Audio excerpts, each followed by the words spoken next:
Hi, welcome back to our channel. എല്ലാവർക്കും വാൽക്കണ്ണാടിയിലേക്ക് സ്വാഗതം. എൻ്റെ പേര് അമൃത. ഇന്നത്തെ വീഡിയോയിൽ ഞാൻ നിങ്ങൾക്ക് കോവിഡ് ഹോം ടെസ്റ്റിംഗ് കിറ്റ് എങ്ങനെ യൂസ് ചെയ്യാമെന്നാണ് കാണിച്ചു തരുന്നത്. കാരണം നമ്മുടെ സിറ്റുവേഷൻ ഒരുപാട് വേഴ്സ് ആയി വരികയാണ്. ഒരുപാട് പേർക്ക് കോവിഡ് പോസിറ്റീവ് ആയിട്ട് കാണുന്നുണ്ട്. അപ്പോൾ ചെറിയ ചെറിയ സിംറ്റംസ് ഉള്ളവരാണെന്നുണ്ടെങ്കിൽ ഈ ഒരു ഹോം ടെസ്റ്റിംഗ് കിറ്റ് യൂസ് ചെയ്തിട്ട് പോസിറ്റീവ് ആണോ നെഗറ്റീവ് ആണോ എന്ന് റിസൾട്ട് നമുക്ക് വീട്ടിൽ വെച്ച് തന്നെ ചെക്ക് ചെയ്യാൻ പറ്റും. അങ്ങനെ പോസിറ്റീവ് ആണ് കാണിക്കുന്നതെന്നുണ്ടെങ്കിൽ നമുക്ക് ഉടനെ തന്നെ ഹോസ്പിറ്റലിൽ പോയിട്ട് റാപ്പിഡ് ടെസ്റ്റ് ചെയ്ത് നോക്കാം. അപ്പോൾ അതിന് വേണ്ടിയിട്ടാണ് ഇങ്ങനെ ഒരു വീഡിയോ ചെയ്യുന്നത്. അപ്പോൾ ഞാൻ ഇങ്ങനെ ഒരു കിറ്റ് വാങ്ങിച്ചിട്ട് ട്രൈ ചെയ്യണം എന്ന് വിചാരിച്ചപ്പോൾ നിങ്ങൾക്കും കൂടി അത് ഷെയർ ചെയ്ത് തരണമെന്നുണ്ടായിരുന്നു. അപ്പോൾ അതുകൊണ്ടാണ് ഇങ്ങനെ ഒരു വീഡിയോ എടുക്കുന്നത്. നമുക്ക് ഒട്ടും തന്നെ താമസിപ്പിക്കാതെ വീഡിയോയിലേക്ക് കിടക്കാം. നമുക്കിന്ന് മാർക്കറ്റിൽ അല്ലെങ്കിൽ നമ്മുടെ മെഡിക്കൽ ഷോപ്പുകളിൽ പല രീതിയിലുള്ള കിറ്റുകൾ അവൈലബിൾ ആണ്. അതിലൊരെണ്ണം ഞാൻ വാങ്ങിയിട്ടുണ്ട്. അപ്പോൾ അത് ഈ രീതിയിൽ 3 പാർട്ടായിട്ടാണ് എനിക്ക് കിട്ടിയിട്ടുള്ളത്. ഇതുപോലെ ടെസ്റ്റിംഗ് കിറ്റ്, പിന്നെ നമ്മുടെ ഒരു നേസൽ സ്വാബ്, പിന്നെ ഇതുപോലത്തെ ഒരു ചെറിയ ബോട്ടിലിൽ ലിക്വിഡ്. അപ്പോൾ ഈ ലിക്വിഡ് ചിലപ്പോൾ ഇങ്ങനെ തന്നെ ആയിരിക്കത്തില്ല എല്ലാവർക്കും കിട്ടുന്നത്. ഇതുപോലത്തെ ഒരു ട്യൂബ് ഉണ്ടാവും, ലിക്വിഡ് സെപ്പറേറ്റ് ആയിട്ട് തരും. അങ്ങനെയുള്ളതാണെന്നുണ്ടെങ്കിൽ അതിൽ നിന്ന് നമ്മൾ അതിൽ ഒരു 6 അല്ലെങ്കിൽ ഒരു 14 അതിൽ പറഞ്ഞിട്ടുണ്ടാവും, നമ്മുടെ കിറ്റിൽ എഴുതിയിട്ടുണ്ടാവും എത്ര തുള്ളി എന്നുള്ളത്. അത് നമ്മൾ ഇങ്ങനെയുള്ള ബോട്ടിലേക്ക് ആക്കി വെക്കണം, ആക്കി അടച്ച് സൂക്ഷിക്കണം. അതിനുശേഷം നമ്മുടെ ഈ നേസൽ സ്വാബ് ഉണ്ടല്ലോ, അതിനുശേഷം നമ്മൾ ഈ നേസൽ സ്വാബ് പൊട്ടിക്കുക. ഇപ്പൊ ഇതിന്റെ ഒരറ്റത്തായിട്ടായിരിക്കും കോട്ടൺ ഉണ്ടാവുക, മറ്റേ അറ്റത്ത് നമുക്ക് കൈ പിടിക്കാനുള്ളത്. ആ ഒരു ഭാഗം നമ്മൾ നോക്കിയിട്ട് വേണം പൊട്ടിക്കാനായിട്ട്. അപ്പൊ നമുക്ക് അതൊന്ന് പൊട്ടിച്ചെടുക്കാം.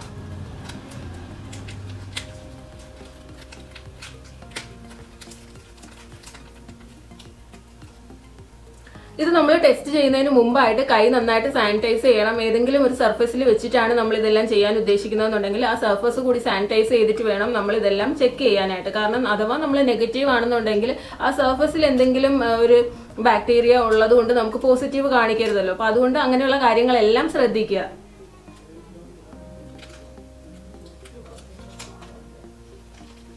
ഈ നേസൽ സ്വാബ് പുറത്തെടുക്കുന്നതിന് മുമ്പ് അതിന് ശേഷമുള്ള പ്രൊസീജിയർ ഞാൻ പറഞ്ഞു തരാം. കാരണം ഇത് എടുത്ത് പുറത്ത് അധികം നേരം വെക്കുന്നത് അത്ര സേഫ് അല്ല. അപ്പൊ ഇത് എടുത്തതിന് ശേഷം നമ്മൾ നമ്മുടെ ഫേസ് അല്പം ഇങ്ങനെ ഒന്ന് ഉയർത്തി പിടിക്കുക. അതായത് മൂക്ക് ഇങ്ങനെ വെച്ചിട്ട് കയറ്റുന്നതിൽ നിന്നും നമുക്ക് എളുപ്പം എന്ന് പറയുന്നത് കുറച്ചൊന്ന് ട്വിൽറ്റ് ചെയ്ത് വെച്ചതിന് ശേഷം മൂക്കിലകത്തേക്ക് കയറ്റുക.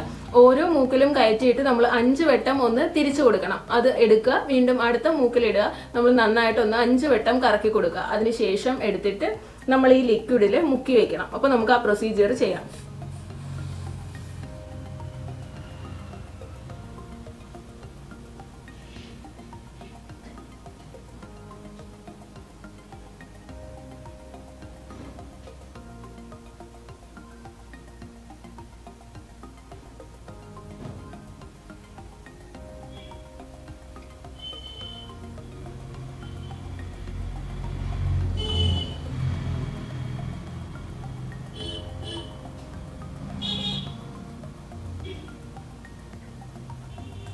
ഉടൻ തന്നെ ഈ ലിക്വിഡ് തുറക്കുക. അതിനുള്ളിലേക്ക് ഇത് നമ്മൾ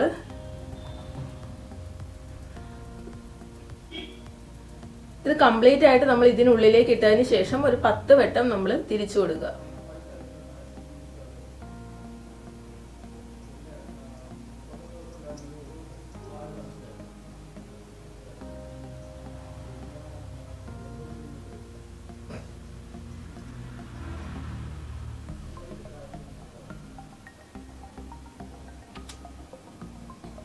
നമ്മളിത് അടച്ചു കൊടുക്കുക.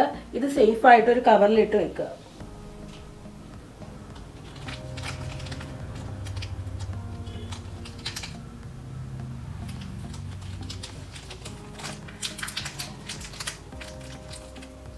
ഇനി നമ്മുടെ ഈ ലിക്വിഡ് ഈ ടെസ്റ്റിംഗ് കിറ്റിലേക്ക് നമുക്ക് ഒഴിച്ചു കൊടുക്കണം.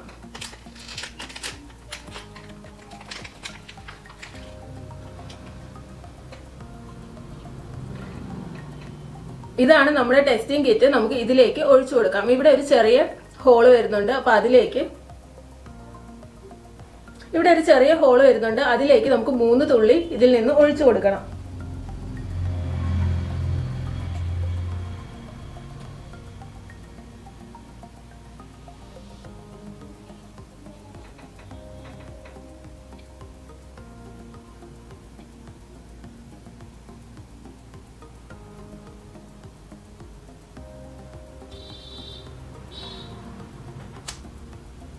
നമ്മൾ ഈ ടെസ്റ്റിംഗ് കിറ്റിലേക്ക് ലിക്വിഡ് ഒഴിച്ചതിന് ശേഷം 15 മിനിറ്റ് വെയിറ്റ് ചെയ്യണം. അപ്പോൾ ആ 15 മിനിറ്റ് കറക്റ്റ് ആയിട്ട് നമുക്ക് വാച്ച് ചെയ്യാൻ വേണ്ടിയിട്ട് നമ്മൾ മൊബൈലിലോ മറ്റോ നമ്മൾ സ്റ്റോപ്പ് വാച്ച് 15 മിനിറ്റ് നേരത്തേക്ക് ഒന്ന് സെറ്റ് ചെയ്ത് വെച്ചിട്ട് നോക്കുന്നതായിരിക്കും നല്ലത്. അപ്പോൾ ഇനി നമുക്ക് 15 മിനിറ്റിന് ശേഷം റിസൾട്ട് നോക്കാം. ഇപ്പോൾ 15 മിനിറ്റ് ആയിട്ടുണ്ട്. റിസൾട്ട് നമുക്ക് ചെക്ക് ചെയ്യേണ്ട ടൈമായി. അതിന് മുമ്പായിട്ട് ഞാൻ കുറച്ച് കാര്യങ്ങൾ പറയാം. കുറച്ച് ദിവസം മുമ്പ് എനിക്ക് കുറച്ച് ശാരീരിക ബുദ്ധിമുട്ടുകളൊക്കെ ഉള്ളതുകൊണ്ട് ഞാൻ ഈ ടെസ്റ്റിംഗ് കിറ്റ് വാങ്ങിയിട്ട് ടെസ്റ്റ് ചെയ്തിട്ടുണ്ടായിരുന്നു. അപ്പോൾ എനിക്ക് 2 വര വരികയും അതായത് കോവിഡ് പോസിറ്റീവ് ആയിട്ട് കാണിക്കുകയും അല്ലാതെ കുറച്ച് ബുദ്ധിമുട്ടുകൾ ഉള്ളതിനാൽ ഹോസ്പിറ്റലിൽ പോയിട്ട് ഞാൻ PCR ടെസ്റ്റ് ചെയ്യുകയും ചെയ്തിരുന്നു. ഹോസ്പിറ്റലിൽ പോയി PCR ടെസ്റ്റ് ചെയ്തതിലും പോസിറ്റീവ് കാണിച്ചതുകൊണ്ട് ഞാൻ ഹോം ഐസൊലേഷനിലായിരുന്നു. അപ്പോൾ അതിനുശേഷം ഇപ്പോൾ എനിക്ക് സിംറ്റംസ് ഒന്നും ഇല്ല, അങ്ങനെ ബുദ്ധിമുട്ടുകളൊന്നും ഇല്ല. അതുകൊണ്ട് ഞാൻ വീണ്ടും ഒന്ന് ചെക്ക് ചെയ്യാൻ വേണ്ടിയിട്ടാണ് ഈ കിറ്റ് വാങ്ങിയിട്ടുള്ളത്. അപ്പോൾ അതിന്റെ റിസൾട്ടാണ് ഞാൻ ഈ കാണിക്കാൻ പോകുന്നത്.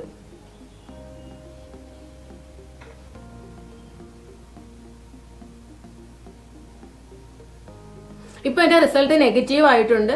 അപ്പോൾ ടെസ്റ്റിംഗ് കിറ്റ് വാങ്ങിയിട്ട് റിസൾട്ട് നോക്കുകയാണെന്നുണ്ടെങ്കിൽ അതിൽ പോസിറ്റീവ് ഒന്നും നെഗറ്റീവ് ഒന്നും നമുക്ക് കറക്റ്റ് ആയിട്ട് കാണിക്കില്ല എന്ന് വിചാരിക്കരുത്. അപ്പോൾ പോസിറ്റീവ് ആയിട്ടുള്ളവർക്ക് പോസിറ്റീവ് വരുന്നുണ്ട്, നെഗറ്റീവ് ആയിട്ടുള്ളവർക്ക് നെഗറ്റീവും വരുന്നുണ്ട്. നമ്മൾ ടെസ്റ്റ് ചെയ്യുമ്പോൾ കിറ്റിൽ ഇതുപോലെ കൺട്രോൾ ലൈനും ടെസ്റ്റ് ലൈനും 2 ലൈനും തെളിയുകയാണെന്നുണ്ടെങ്കിലാണ് നമുക്ക് പോസിറ്റീവ് റിസൾട്ട് വരുന്നത്.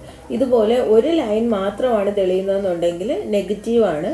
അതുപോലെ ഈ ടെസ്റ്റിൻ്റെ ലൈൻ മാത്രമാണ് തെളിയുന്നതെന്നുണ്ടെങ്കിലും നമ്മൾ ഇൻവാലിഡ് ആയിട്ടാണ് അത് കാൽക്കുലേറ്റ് ചെയ്യേണ്ടത്. ഇതുപോലെ QR കോഡുള്ള ടെസ്റ്റിംഗ് കിറ്റാണ് നമ്മൾ യൂസ് ചെയ്യുന്നതെന്നുണ്ടെങ്കിൽ നമുക്ക് അതിൻ്റെ പോസിറ്റീവ് റിസൾട്ട് ആണെന്നുണ്ടെങ്കിൽ സർട്ടിഫിക്കറ്റ് ഡൗൺലോഡ് ചെയ്യാൻ പറ്റും. അതായത് നമുക്ക് ആപ്പ് സ്റ്റോറിൽ നിന്നോ പ്ലേ സ്റ്റോറിൽ നിന്നോ ആ ഒരു ആപ്പ് ഡൗൺലോഡ് ചെയ്യുക. എന്നിട്ട് നമുക്ക് ഈ ഒരു QR കോഡ് ഉപയോഗിച്ചിട്ട് നമുക്ക് നെഗറ്റീവ് അല്ലെങ്കിൽ പോസിറ്റീവ് ആയിട്ടുള്ള സർട്ടിഫിക്കറ്റ് ജനറേറ്റ് ചെയ്യാൻ പറ്റും. അതുപോലെ തന്നെ കിറ്റിൽ നമ്മൾ ടെസ്റ്റ് ചെയ്ത് പോസിറ്റീവ് കാണുകയാണെന്നുണ്ടെങ്കിൽ നമ്മൾ അത് രഹസ്യമായിട്ടൊന്നും വെക്കരുത്. ഉടൻ തന്നെ നമ്മുടെ ഹെൽത്ത് ഡിപ്പാർട്ട്മെന്റിൽ അറിയിക്കണം. അതുപോലെ നമ്മൾ ഐസൊലേഷനിൽ ഹോം ഐസൊലേഷൻ ആണോ അതോ ഹോസ്പിറ്റലിൽ അഡ്മിറ്റ് ആവുകയാണോ നമ്മുടെ കണ്ടീഷൻ ഫിസിക്കൽ കണ്ടീഷൻ അനുസരിച്ച് നമ്മൾ അതിനനുസരിച്ചുള്ള കാര്യങ്ങൾ ചെയ്യണം. നമ്മളുമായിട്ട് കോൺടാക്ട് ഉള്ളവരെ നമ്മൾ വിളിച്ചിട്ട് നമ്മൾ പോസിറ്റീവ് ആയ കാര്യം അറിയിക്കണം. അവരും ഐസൊലേഷന്റെ കാര്യങ്ങളൊക്കെ ചെയ്യാനുള്ളതാണ്. അപ്പോൾ അതുപോലെ തന്നെ അവരും ശ്രദ്ധിക്കേണ്ടതാണ്. അവരുടെ ഫാമിലിയുമായിട്ട് മാറി നിൽക്കുകയോ അങ്ങനെയുള്ള കാര്യങ്ങളൊക്കെ ശ്രദ്ധിക്കേണ്ടതാണ്. അതുകൊണ്ട് തന്നെ നമ്മൾ ഇങ്ങനെയുള്ള വിവരങ്ങളൊന്നും രഹസ്യമായിട്ട് വെക്കരുത്. അപ്പോൾ എനിക്ക് ഇതിൽ റിസൾട്ട് നെഗറ്റീവ് ആയിട്ടാണ് കിട്ടിയിട്ടുള്ളത്. അപ്പോൾ ഈ ഒരു വീഡിയോ എല്ലാവർക്കും യൂസ്ഫുൾ ആയിരിക്കും എന്ന് വിചാരിക്കുന്നു. കാരണം ഒരുപാട് പേർക്കും ടെസ്റ്റിംഗ് കിറ്റ് എങ്ങനെയാണ് യൂസ് ചെയ്യേണ്ടതെന്ന് അറിയാത്തവരുണ്ടായിരിക്കും. എനിക്കും ടെസ്റ്റിംഗ് കിറ്റ് യൂസ് ചെയ്യുന്നതിനെ പറ്റിയിട്ട് യാതൊരു ധാരണയും ഇല്ലായിരുന്നു. കാരണം നമുക്കിത് പുതിയൊരു അനുഭവമാണല്ലോ. ഈ ഒരു കിറ്റ് യൂസ് ചെയ്തതിന് ശേഷം നമ്മൾ ഒരു പ്ലാസ്റ്റിക് ബാഗിൽ ഇതെല്ലാം തന്നെ സേഫ് ആയിട്ട് ഇട്ടതിന് ശേഷം നല്ല രീതിയിൽ ഡിസ്പോസ് ചെയ്യാനും ശ്രദ്ധിക്കണം. ഇത് അലക്ഷ്യമായിട്ട് വലിച്ചെറിയരുത്. ഇപ്പം നെഗറ്റീവ് ആയാലും പോസിറ്റീവ് ആയാലും ഇത് നമ്മൾ ഒരിക്കലും അലക്ഷ്യമായിട്ട് വലിച്ചെറിയാൻ പാടില്ല. ഹോസ്പിറ്റലിലൊക്കെ ആണെന്നുണ്ടെങ്കിൽ അതിൻ്റെതായ രീതിയിൽ ഡിസ്പോസ് ചെയ്യാൻ പറ്റും. നമുക്ക് വീടുകളിലാവുമ്പം കത്തിച്ച് കളയാന്നുള്ളതല്ലാതെ വേറൊരു ഓപ്ഷൻ ഒന്നും ഇല്ല. അല്ലാന്നുണ്ടെങ്കിൽ ഫ്ലഷ് ചെയ്യുക, അങ്ങനെയൊക്കെ ചെയ്യുന്നത് സേഫ് ആണോ എന്ന് എനിക്കറിയില്ല. പക്ഷെ കത്തിച്ച് കളയുക എന്നുള്ളതല്ലാതെ എനിക്ക് വേറൊരു ഐഡിയ ഇല്ല ഇത് സേഫായിട്ട് ഡിസ്പോസ് ചെയ്യാനായിട്ട്. ഈ ഒരു വീഡിയോ എല്ലാവർക്കും യൂസ്ഫുൾ ആയിരിക്കും എന്ന് വിചാരിക്കുന്നു. എല്ലാവരും വീഡിയോ ഇഷ്ടമായെങ്കിൽ ലൈക്ക് ചെയ്യുക, മറ്റുള്ളവർക്ക് വേണ്ടിയിട്ട് ഷെയർ ചെയ്യുക. കാരണം ഈ ഒരു സമയത്ത് ഒരുപാട് യൂസ്ഫുൾ ആവുന്ന ഒരു വീഡിയോ ആണ്. മറ്റുള്ളവർക്ക് വേണ്ടിയിട്ട് തീർച്ചയായിട്ടും ഷെയർ ചെയ്യാൻ മറക്കരുത്. നമ്മുടെ ചാനൽ ഇഷ്ടപ്പെട്ടിട്ടുണ്ടെങ്കിൽ തീർച്ചയായിട്ടും ലൈക്ക് ചെയ്യാനും സബ്സ്ക്രൈബ് ചെയ്യാനും മറക്കരുത്. ഇനി ഇതിലും നല്ലൊരു വീഡിയോയുമായിട്ട് വരുന്നത് വരെ tata. Thank you for watching വാൽക്കണ്ണാടി.